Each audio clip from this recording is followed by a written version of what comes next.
ہمارے آقا حضرت محمد صلی اللہ علیہ وآلہ وسلم عام الفیل والے واقعہ کے 55 دن بعد 9 ماہ اپنی والدہ کے پیٹ میں جلوہ افروز ہونے کے بعد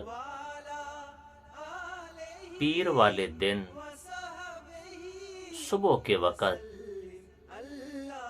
بمطابق 12 ربیع الاول عیسوی حساب سے 22 اپریل 571 عیسوی